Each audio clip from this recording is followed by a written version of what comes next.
today. I want to start by thanking the sponsor of this morning's program is Amgen, but unfortunately they are on the road today. David Goggin and Chris Kent unable to be here, but they're here in spirit. Amgen, we thank them for sponsoring today. I also want to recognize a very special guest joining us today, someone who has spoken at many of these breakfasts over the years, but today he joins us as one of the newest members of the New England Council, and that is former United States Congressman David Cicilline.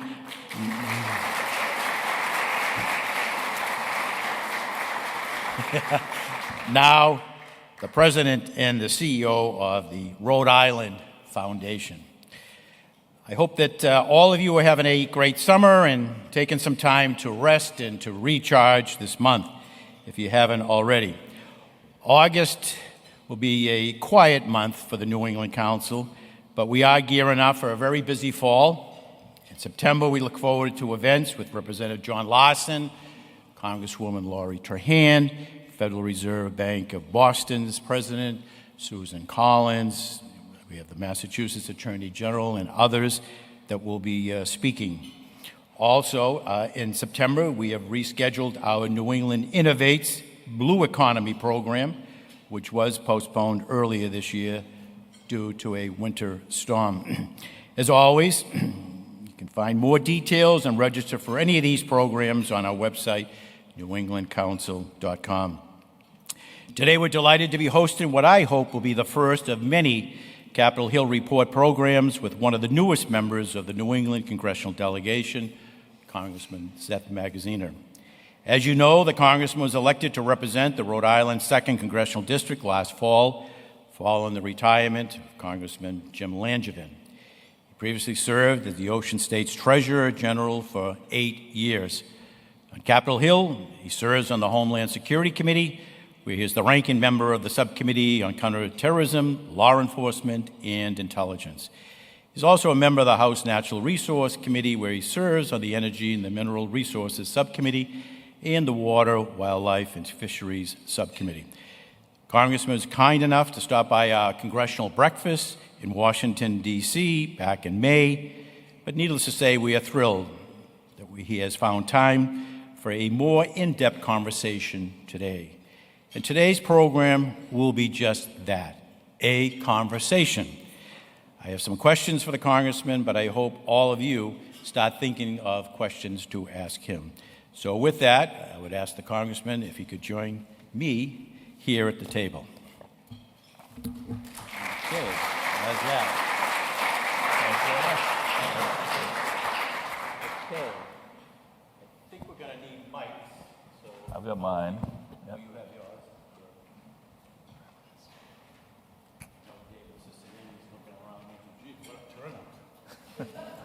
That's it. It must be a really slow summer to have a turnout this strong.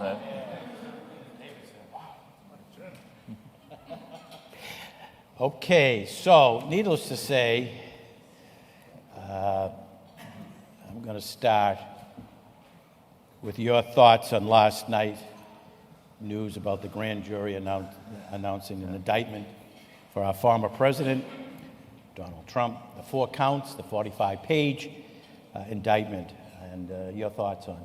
Yeah. Well, before we get to that, I just want to thank you and thank everyone who is a member of and who supports this council for inviting me and for your work.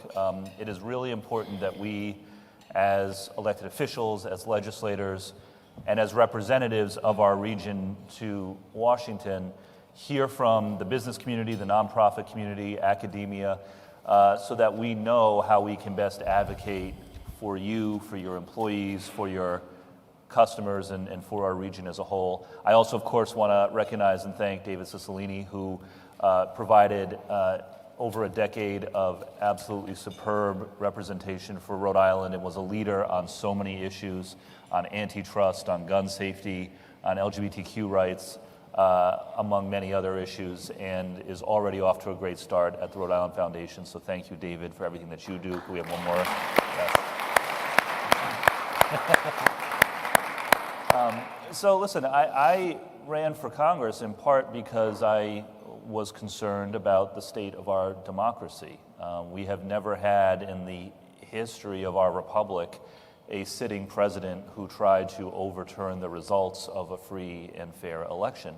And for those of you who haven't had a chance to do so yet, I encourage you, read the full indictment that came out yesterday. It's 45 pages long. It take you 10 minutes to read it. And it really lays out in detail what a sophisticated series of plots President Trump orchestrated to try to overturn the will of the people and rob all of us of our right to choose our own leaders, which is our most fundamental right as Americans. And so I'm concerned about the state of our democracy still. There are still some of our colleagues in Congress who seem hell-bent on returning Donald Trump to power, regardless of whether he wins an election legitimately or not.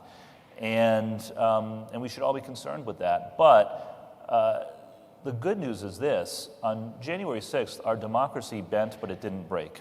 And what gives me a lot of hope as an American is that unlike some other countries around the world through history who have had democracies that have failed, ours didn't. And as you read through the 45 pages of the indictment, if you followed the work of the January 6th committee, which I did last year as well, what you come away with is, yes, there was a concerted effort by the most powerful person in America to try to overturn the will of the people, but he did not succeed. They did not succeed. And because there were judges who had the guts to stand up and do the right thing, members of Congress, the Vice President Pence, who I agreed with on almost nothing, did the right thing under the Constitution, state legislators who had supported President Trump but who knew that there was no outcome determining voter fraud in their states stood up and did the right thing. So the system held. And so as a result, we can say once again, we are the greatest democracy and the greatest nation in the world because while our system can be challenged by powerful interests, it hasn't broken. And that should give us hope.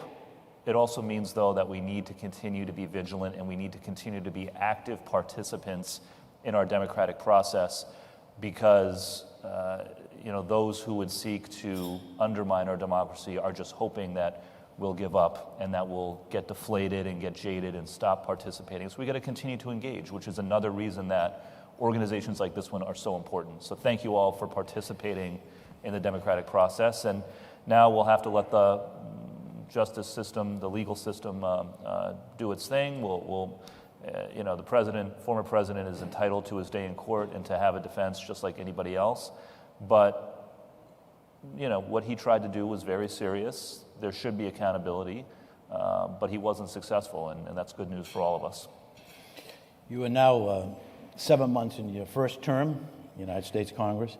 As you look back on these early months, what has been some of the biggest challenges or surprises that you've encountered?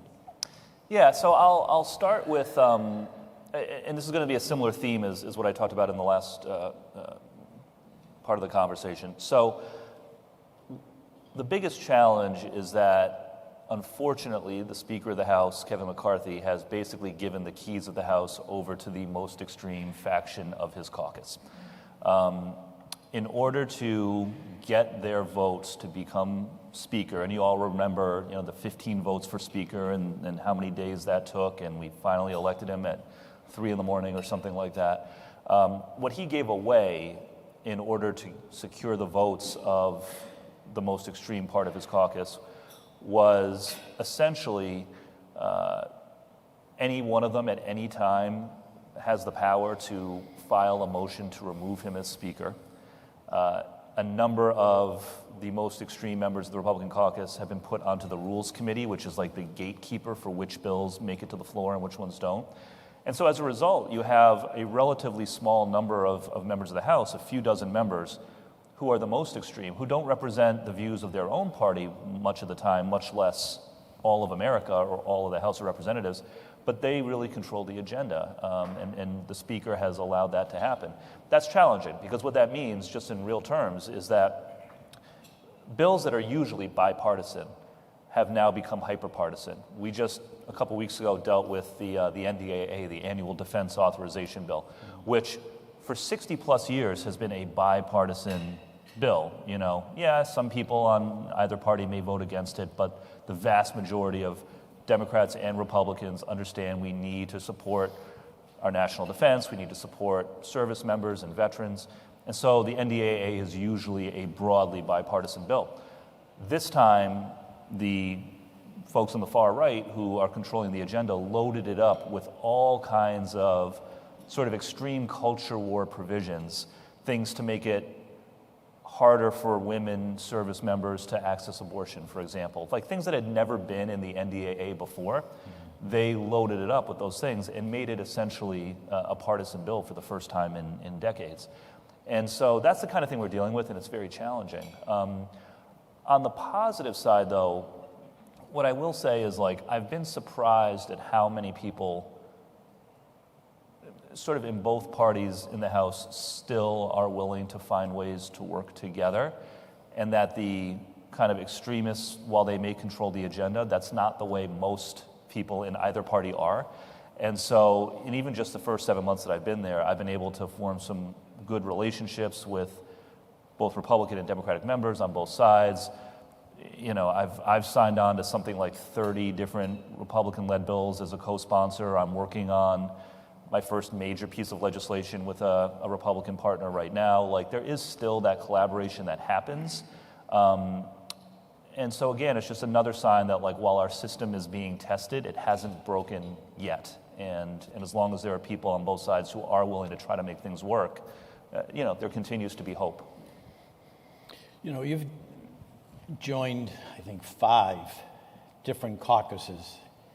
Can you talk about the 5 that you have joined and why you joined them? I think I've joined probably 75. There's for those who don't know, so in Congress there are, I think it's something like 500 or 600 different caucuses. And the way I explain it is like when you were in college, like you had your classes, the committees are like your classes, the caucuses are your extracurricular activities. And so just like in you know, in college, you can sign up for lots of different extracurricular activities, but you don't necessarily go to every single one of them. So the ones that I would say that I'm most active in and that I am most excited about. So there's the CTE caucus, Career and Technical Education. This is one that actually Jim Langevin, my predecessor, I think had a role in starting a number of years ago. And I'm a firm believer that there are a lot of good career paths that are available to people that don't require a 4-year degree, but do require some form of training, right? And so as a country, we really need to prioritize investing in career and technical education in the high schools, alternative credentialing pathways, you know, for people who maybe graduated from high school but don't have any other education beyond that, apprenticeship programs. And I actually think this is an area where there could be some bipartisan collaboration in this Congress. Virginia Foxx, who's the Republican chair of the Education Committee, who, again, I agree with almost nothing on with her. She is interested in doing more in the career and technical education space, so there could be an opening there to get something done. So that's one caucus I'm very excited about. I've also become involved in what's called the SEEK conference, which is the Sustainable Energy and Environment Caucus. I'm very proud of the fact that my district, the second congressional district in Rhode Island, is the birthplace of the offshore wind industry in North America, and so really trying to bring that Rhode Island perspective in how we make this clean energy transition a reality and do it in a way that lowers costs for consumers and creates good jobs and strengthens American energy independence. That's something that we've been leaning into. So, yeah, I'm probably on like 70 or so different caucuses, but those are 2 that I've chosen to really lean into that I'm excited about. I know there's one that you're very interested in, is that manufacturing. Yeah. We're in that caucus, and a good friend here, David Cicilline, was not only a member of the caucus, he was a leader, a powerful leader on manufacturing and how important it was for his district and for the state here. So I'm happy to see that you continue that interest in being on that committee. You just mentioned the apprenticeship. During the Biden administration, I really believe it was Marty Walsh, great Bostonian, Secretary of Labor, who really pushed the administration to talk more about apprenticeships and how important they would be to so many of our residents throughout the United States. Talk about how you think the apprenticeship and the impact it could have in creating jobs right here in Rhode Island. Well, we're seeing it already, right? So the basic concept behind apprenticeships is it's on-the-job training, right? You learn by doing, and a really well-designed apprenticeship program is one that, again, doesn't necessarily require a 4-year degree, doesn't always even require a 2-year degree, but it requires some skilled training, a portion of which is done on the job. And so to do an apprenticeship program really well, you need sort of an education partner and an employer that are willing to collaborate to design a program that will facilitate getting people through a program, getting them some kind of a credential and on-the-job experience. And of course, as many people in this room know, and many people here are involved in running apprenticeship programs, we're doing a great job in Rhode Island on this, I think. And we've got great apprenticeship programs, certainly in the building and construction trades, in the manufacturing space. There are apprenticeship-type programs that are doing very well in Rhode Island in healthcare and training people to be nurses' assistants and training people to kind of stack their credentials so they can then become CNAs and RNAs and so forth, and so RNs. And so organizations that are educational partners, CCRI, RIC, Building Futures, organizations like that, along with employers that need skilled workers and are willing to partner in order to give people training on the job. This is a model that works and that we need to lean into. One of the conversations that's happening in Congress now is around the possibility of making expenses connected with apprenticeship programs and other alternative education programs Pell eligible. That is something that I think could have some bipartisan support in some form so that people can use Pell Grants to pursue those types of programs. And again, I think that there's a growing bipartisan understanding that while we have to support higher education as a pathway to success, not everyone's going to go to college, and we need to have well-defined pathways for those who aren't. And you can make a really good living through some of those careers as well. The New England Council has long advocated doubling the maximum Pell Grant amount. Needless to say, we're grateful for your support and on this issue and bringing over, I think 100 members now have signed a letter sent to the Chairman of Appropriation. Yeah. Just recently, Congress was able to increase the Pell appropriation $500, which makes it about $7,395. We would like to see $13,000. Your thoughts, and is that a bipartisan issue, and do you see any movement going forward on this issue?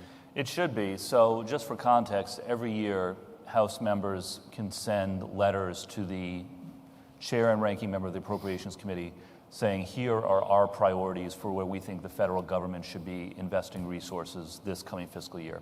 And for years, my predecessor, Jim Langevin, led a letter of House members to the Appropriations Committee advocating for doubling the Pell Grant. I have taken on that responsibility now that I have succeeded Jim in leading that same letter. And I think it's no secret that we all feel a special responsibility from Rhode Island in advocating for the Pell Grant because it was, of course, created by Senator Pell from Rhode Island. But it's also the right thing to do because the value of the Pell Grant has not kept up with the cost of tuition over time, not even close. And we know that access to post-secondary education is the biggest determinant in closing the income gap and the wealth gap between children with families who did not grow up with a lot of wealth and a lot of income and those that did. So it's good policy. I think it's good politics, too. We do have over 100 House members who joined the letter in favor of doubling the Pell Grant.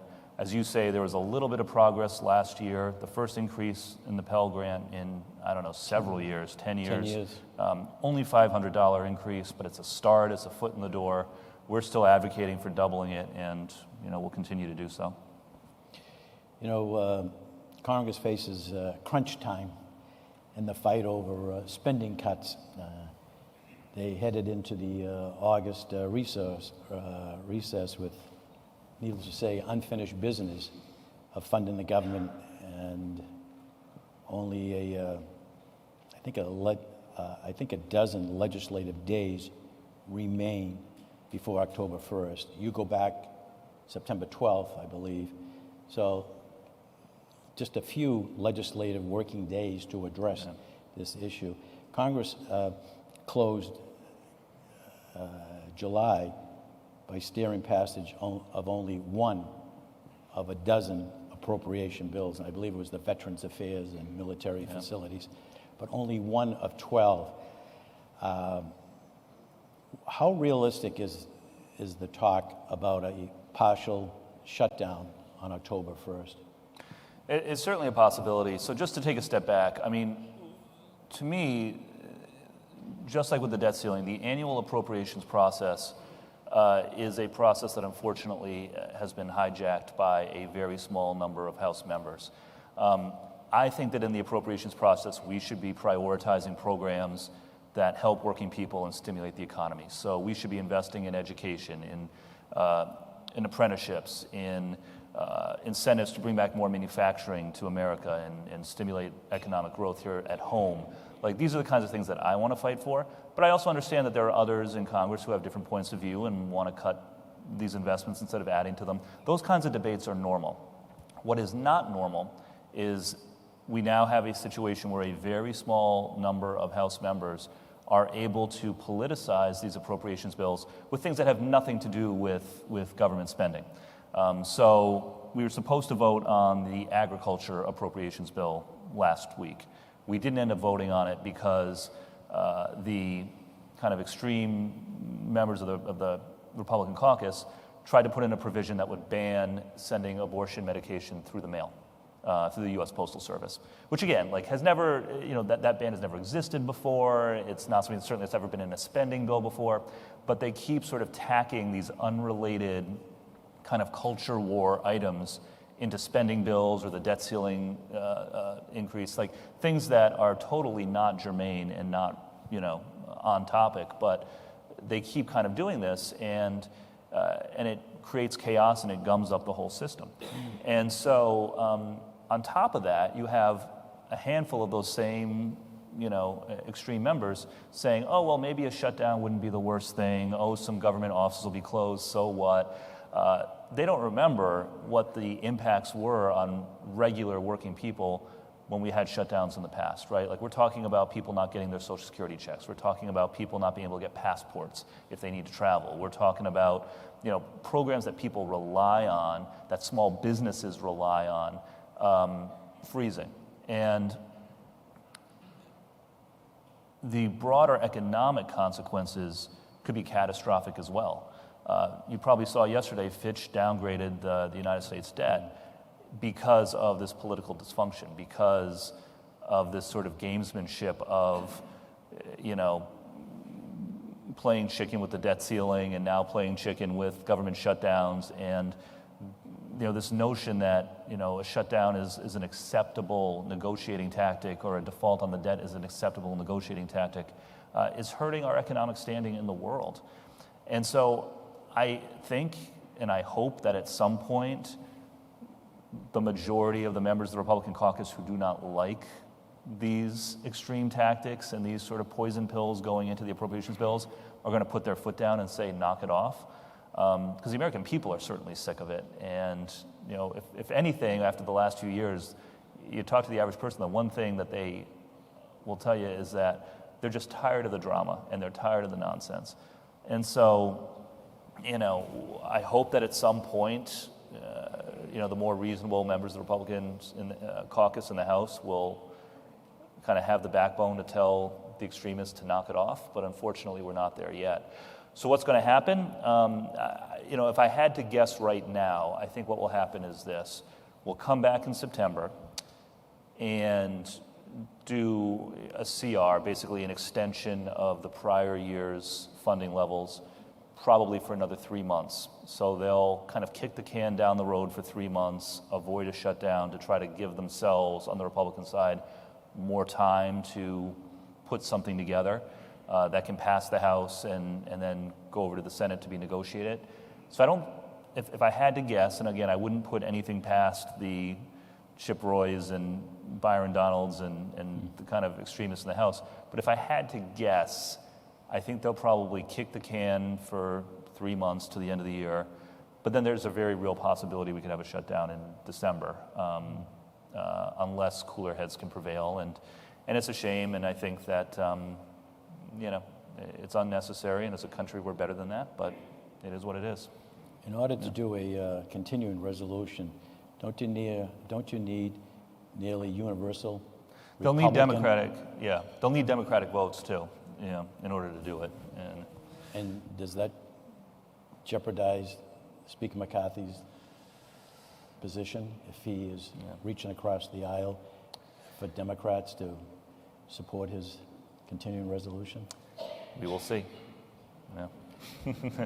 Speaking of drama, the Speaker has indicated he's open to starting an impeachment inquiry with President Biden. Your thoughts on how this is going to... Again, I think it just shows sort of how out of touch certain members of the Republican caucus are with people on the ground. Like, you go around Rhode Island or Massachusetts or anywhere, and you talk to, like, actual working people on the ground. What are you most concerned with? Like, they're concerned about inflation. They're concerned about the cost of food and the cost of gas. They're concerned about their health care. They're concerned about what do we do about gun violence. They're concerned about the state of our democracy. Like, they are not concerned with, like, Donald Trump's revenge tour, right? And unfortunately, like, the extremists in the House are sort of doing the bidding of Donald Trump in, acting on his impulses and his grievances in a way that is so out of touch with the things that working people actually care about. So, I think that they will try to unimpeach Donald Trump. There have been resolutions floated to do that, which, by the way, is like not even a thing. There's no like provision in the Constitution for someone to be unimpeached, but they are going to try to pass something saying, oh, he's unimpeached now. So like, again, none of that actually helps people, like real people, but it strokes Donald Trump's ego, and so they'll probably try to do that. They've already started censuring Democratic members of Congress that Donald Trump doesn't like. They censured Adam Schiff a few weeks ago, like for nothing, for doing his job and blowing the whistle on the fact that Donald Trump withheld U.S. aid to Ukraine because he was hoping that the Ukrainian president would help him attack his political opponents. All true, but the Republicans didn't like it because Donald Trump didn't like it, so they censured him for doing his job. And I wouldn't be surprised if they impeach a member of the Biden cabinet or maybe even President Biden himself, just to kind of deflect attention away from the very real crimes that Donald Trump has been credibly accused for and are working their way through the justice system. So, it's unfortunate because these are not the things that people elected us to do, and these are certainly not the things that will make working people's lives any better. But I think that they're shooting themselves in the foot ultimately, because when Election Day comes next year, and we as Democrats are talking about the work that we're doing to lower costs, to bring back American manufacturing, to protect abortion rights, protect children from gun violence, and all the Republicans have to point to is like, well, we impeached some people and we censured some people and we unimpeached Donald Trump. Like, the American people are going to see that and they're going to know who's really fighting for them and who isn't. And so, it's short-sighted on their part, I think. When you talk to your neighbors that go to the supermarket, they'll talk about inflation. Even though it's easing across the nation, many Americans feel the prices for food and other essential items are still too high, such as credit costs are going up. Gas prices, I think they remained in the $3 range, $3.60, $3.70. Housing interest seems to be rising. Is there anything that you think you and your colleagues can do in Congress in the next couple of weeks, couple of months, to help families across this great state in our region? Absolutely. And this should be the number one thing that we're focused on, because it is the number one thing that I hear when I talk to people around Rhode Island, is that the price of everything is still too high. Price of food is what I hear the most, but also gas, also housing, also prescriptions, healthcare generally. And while it is true that inflation has come down 12 consecutive months now, that doesn't mean prices have come down, right? That means that the rate of price growth has come down. And so people are still really feeling it. And it's important that people in Washington understand that. There are a lot of things that Congress could be doing to help lower costs for consumers. One bucket is continuing to lean into bringing back more manufacturing and production to our country, like was done by President Biden and congressional leaders last year in the CHIPS and Science Bill. Over the last generation, it has sort of been gospel that in most industries, the way to lower costs is to outsource and move production overseas because labor was cheaper, et cetera. And the last few years have really tested that assumption. Because what we found over the last few years is that if your supply chains are spread too thin across the globe, it opens us up to shocks, right? It could be a supply shock like that has been triggered by the war in Ukraine, right? Where the price of agricultural commodities and the price of oil and the price of natural gas all spiked because of this war on the other side of the world that we had no control over. During the pandemic, we all remember those empty shelves at Walgreens and CVS because we all realized that so much of our essential medical equipment was being made overseas. The CHIPS and Science Act passed last year because, this sort of moment of reckoning came where we realized that computer chips, essentially microchips, go in almost everything now, and more than 90% of the production of semiconductors was happening overseas. I think the average new car now has something like 2,000 chips in it, and everything, washing machines, all of that. And so again, we open ourselves up to shocks and price increases by having our supply chain spread too thin around the world. So I think now we're entering a new understanding that in order to protect ourselves and protect consumers against unexpected price volatility, we need to be mindful of the importance of having local supply chains. And so I think you're going to continue to see more momentum, especially if we can elect a Congress next time around that's less focused on the Trump revenge stuff and more focused on getting things done. Continued effort to bring back more production to America, which will not only create jobs, but also help insulate us from price shocks as well. I just read a report that said that June and July were the hottest months ever recorded. President Biden and your Democratic colleagues have prioritized climate action with something released, and maybe you can talk more about it, legislation that's called, I believe, Bill Green 21st Century Electric Grill. How does this impact your constituents as well as the region? So let's start with the basics, right? Climate change is real. It is happening. We are living through it this summer. And I think in Rhode Island, we are especially aware of the impacts because, as I tell my colleagues in Washington, in Rhode Island, we literally have neighborhoods that are being erased off the map, right? There are neighborhoods in Warren and in Newport and all across the state that are literally being wiped away. The Narragansett Bay has risen 6 inches in the last 30 years already, and accelerating. That is scary stuff. And the good news is that last year, as part of the Inflation Reduction Act, Congress passed and the President signed the most significant investments in transitioning to clean energy in the history of the world. So hundreds of billions of dollars that are going to everything from building out more utility scale clean energy, so wind, offshore wind, solar, et cetera, and also helping consumers become more energy efficient as well. And we need to get the word out about this. There are some really great incentives out there. You can get really good incentives right now if you want for replacing your appliances and getting high efficiency appliances. Rooftop solar on your house. There's a federal tax credit right now that'll pay for 30% of the upfront cost of installing solar on your house. in addition to any state credits that you might be eligible for.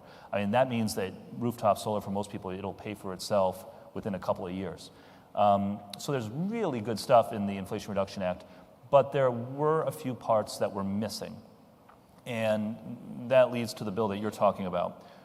One of the most important parts that was missing was that we need to make it easier to build out the transmission lines to connect utility-scale clean energy to the grid. This has been less of an issue in Rhode Island with offshore wind, because Rhode Island, we're such a dense state that it hasn't been too hard for the offshore wind developers to just hook right up to the grid in Rhode Island. But in other parts of the country where they're looking to build offshore wind or large-scale solar or large-scale onshore wind, one of the challenges that they're running into is you need to build new transmission lines out to those sites, and the permitting and construction process for building those transmission lines is incredibly onerous and incredibly expensive. And so we need some permitting reform to make it easier to build out transmission lines to connect these clean energy utility scale developments to the grid. There's a couple of different bills in to do that, and you named one of them, and I'm hopeful that we can get something done on this. Our Republican colleagues are focused on permitting reform for other reasons. They want to make it easier to drill oil and gas. They want to make it easier to mine on federal lands. While we may have different priorities, there could be an avenue for a compromise there that opens the door up for permitting reform and incentives for building out transmission for clean energy, and also doing a little bit of the stuff that the Republicans want, and we can do it in a way that on net will really open the door for clean energy in a way that's transformational. So we'll see. I mean, Senator Whitehouse, Sheldon in the Senate is very active in these conversations. If there is going to be some movement there, it's going to have to come from the Senate, because the House right now, leadership is the way that it is. But I'm hopeful, and so that is, I think, the next big step forward that needs to happen on this transition to clean energy. Homeland Security is a top priority of yours with your service on the Homeland Security Committee. Can you just talk about the top 2 or 3 terrorism flashpoints that you believe the United States needs to address right now? Yeah, so most people don't know this, but over the last 5 years, more Americans have been killed by domestic extremists than by foreign terrorist organizations. So if you talk to the federal law enforcement agencies, to the FBI, to the Department of Homeland Security, they will all tell you that the number one domestic threat right now to our security that America faces is these homegrown extremist groups. Racially motivated extremism, anti-Semitic extremism, anti-government extremism.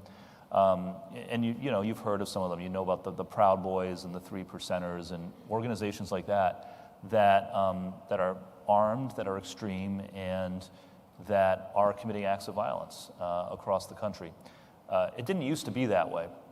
10 years ago, 15, 20 years ago, more Americans were being killed by foreign terrorist organizations like Al-Qaeda and ISIS. But over the last few years, that trend has flipped. In part because some of those foreign terrorist organizations really have been decimated after 20 years of the war on terror, and because we as a country have done a pretty good job improving security at airports and other ports of entry. But then also we have this rise of domestic extremism that is very challenging. It's the reason that I requested to be on the Homeland Security Committee, because it is something that I am very concerned with, and I think we as a country need to reckon with. I wanted to work with Benny Thompson, who is the top Democrat on the Homeland Security Committee and was also the chair of the January 6th Committee, because he's done a lot of good work and deep thinking about what we can do about it. But it's a tricky space, because unlike foreign terrorists, U.S. persons have First Amendment rights, right? And you're not going to lock somebody up for being racist or being anti-government or being a member of a group necessarily, but you have to be vigilant, because as soon as those attitudes cross the line to violence or plotting violence or inciting violence, then it does become a very serious crime. And so I think we need to do some real serious thinking about how do we monitor and combat these groups in a way that does not violate the First Amendment rights that our country was founded on, and have a very thoughtful approach to it. We also need to address some of the root causes of the discontent that leads people down these paths. One of the things that is a troubling trend is that the people who commit these attacks, the people who are members of these groups, over the last several years have been skewing younger and younger.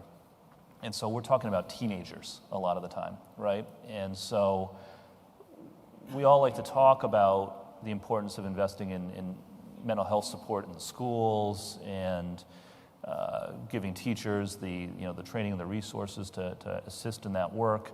But as a country, we've never really done it in a full and robust way. And this is yet another reason that we have to, is that there are a lot of young people who, they read stuff online, and at an age when their brains are not fully developed and they're susceptible to falling down a bad path. And this is something that we as a country really need to reckon with. So, a lot of the work that I've been doing on the Homeland Security Committee so far has been focused on that, has been focused on how do you address this rise of domestic extremism, both from a law enforcement point of view, but also from sort of a societal point of view of addressing these root causes that cause some young people to go down these dangerous paths. We have time for one or two questions. Hopefully you had a few minutes to think of a question for the congressman. And we have a mic in the corner. Is Griff outside? Where's Griff Doherty? We got to get Griff. Or you can just be loud. I'd be loud. Is he outside? Yeah. Can we get Griff? Yeah. He's outside. I have to say too. So just identify yourself if you have a question. Okay. Yes, sir. Congressman Marcus Mitchell with AARP. Wanted to ask if you had any insights or thoughts about the Credit for Caring Act. Sorry, the what? The Credit for Caring Act for caregivers and support for caregivers. Yeah, so we obviously have a workforce shortage across many industries now, but it's particularly acute and particularly challenging in the caregiving industry, right? And so we need more people who can be home care providers, who can work in nursing homes, who can work in other assisted living. And the bottom line is we have a shortage in this field because we don't pay people enough to keep them in it. This is hard work, right? It's hard work to care for elderly and sick people. And if you have someone who's making $12 an hour doing this work and they can go down the street, to Wendy's and make $17 an hour, it's a tough situation. And so, I think part of it is that we have to look as a country more at Medicare reimbursement rates and sort of what the floor is for compensating people to go into these important professions. But then in the meantime, any other little bit that we can do, tax credits or other things to help attract and retain people in the field is something that we need to prioritize. So, thank you. Hi, Congressman. Mary McGuire from AAA. Thanks for being with us this morning. We really appreciate it. I'm just wondering, in the wake of so many mass shootings in this country, if there are any prospects for meaningful federal gun control legislation. Yeah. Well, you have one of the greatest national leaders in the fight for gun safety in David Cicilline here, and so we thank him again thank you, David, for your work on this. We need action. We can't become desensitized to what is happening with the prevalence of mass shootings. We've had more than 400 mass shootings in the United States this year alone, which is just off the charts. And every single one of those mass shootings are multiple children who no longer have parents, parents who no longer have children, people who've lost their loved ones, their partners for life, and we can't become desensitized to this. We have to act with urgency.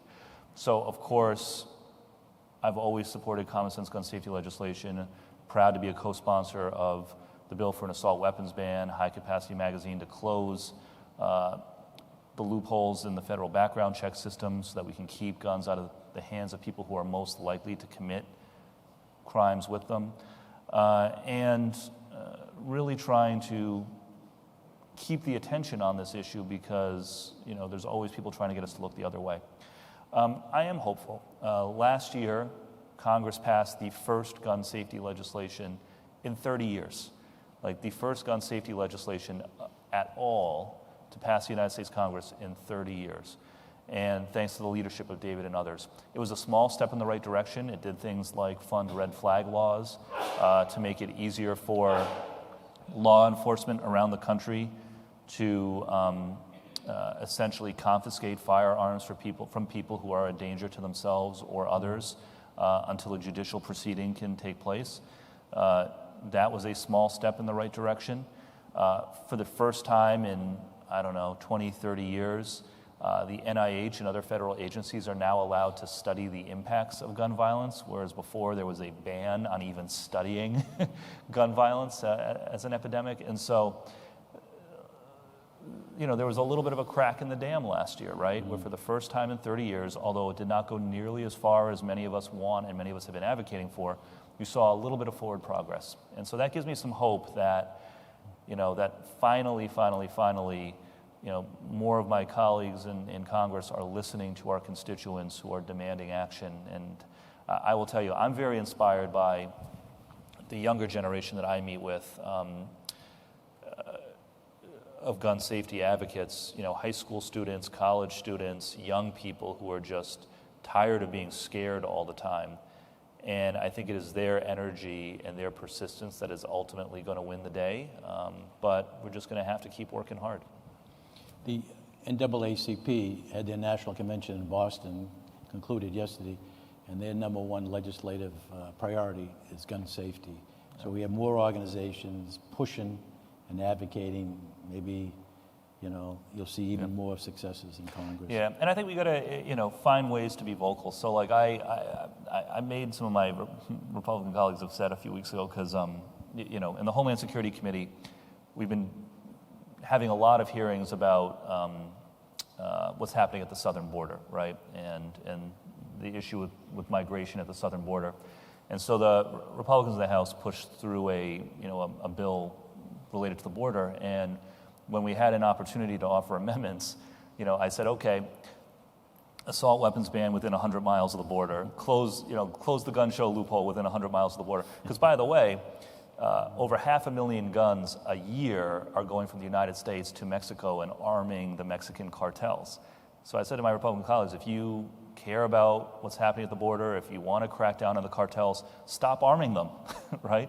Stop arming them. Close the gun show loophole, universal background checks within 100 miles of the border. Of course, they voted all of them down. But, just trying to find every opportunity to raise the issue and remind people of it and remind people how prevalent it is. And so, we just got to kind of keep finding every angle to try to make a difference wherever we can.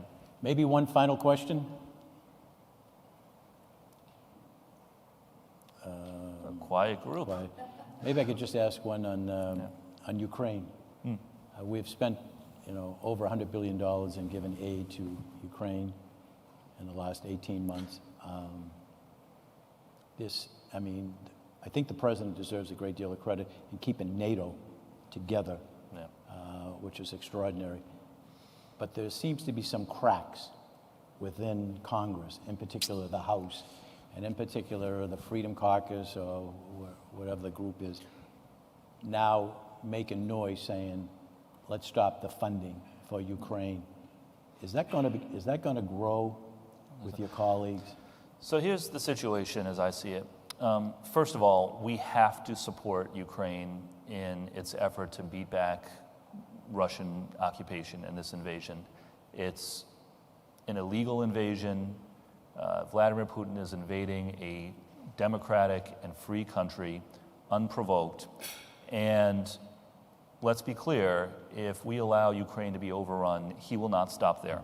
He will set his sights on Poland. He will set his sights on other allied nations throughout the region. And in addition to Vladimir Putin, other dictators around the world are watching and they will take their cues from what happens now.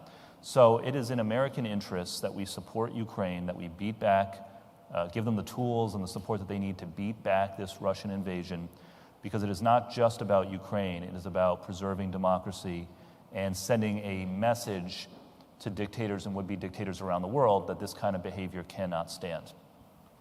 And I think you're right, the president has done a great job, because so far, Putin's invasion has backfired on him in a really significant way. He made a bet, Vladimir Putin made a bet, that he would be able to overrun Ukraine within a few days or a few weeks, that the United States and our NATO allies would do nothing about it, and that this would be the first step in Russia asserting dominance over NATO. Instead, what has happened is Russia is now spending an enormous amount of money, losing lives, losing people who are fleeing the country because they disagree with what Putin is doing. And NATO is stronger now than it has been in ever. The NATO alliance is held. NATO nations are contributing more to NATO financially and otherwise. Obviously, Finland and Sweden coming in, significantly extends the border of NATO with Russia. And so this has backfired in a tremendous way. What Putin is doing now is he is making a bet that he can hold out and continue the war effort in Ukraine for a couple more years.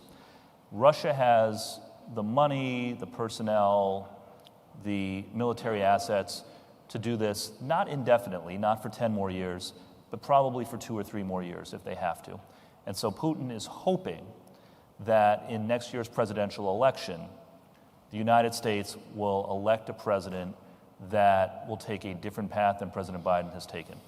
And he is hoping that we elect a president that will not continue to support Ukraine, that will not continue to support NATO, and that will give Putin an opening to exert his influence in Ukraine and beyond.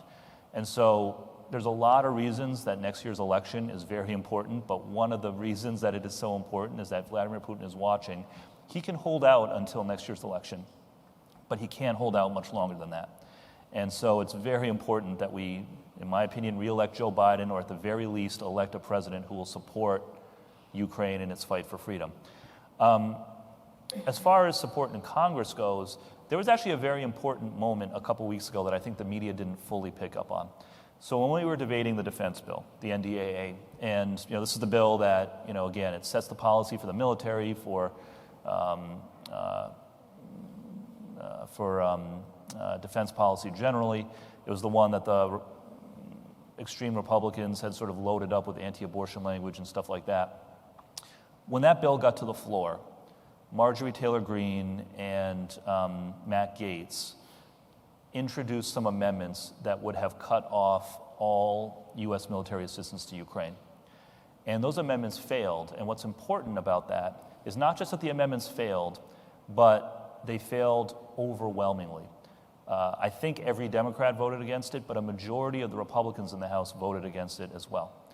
And so that was an important moment because it showed that there's still strong bipartisan support for continuing to aid Ukraine in its efforts to beat back Russian aggression. And that while there may be some on the far right who oppose supporting Ukraine, and while their voices may be loud, they do not represent the majority of their own party, much less the majority of Congress or the American people. So I think that kind of,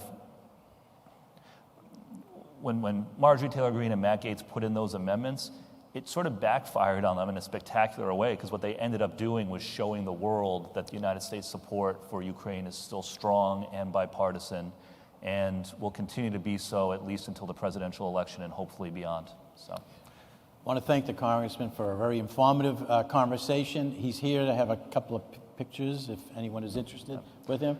I'll be in the corner if anyone wants a picture. I'll stay to the very end. And I want to thank all of you and Amgen in particular for sponsoring this morning's breakfast. Thanks very much. Thank you all, everybody. Appreciate it.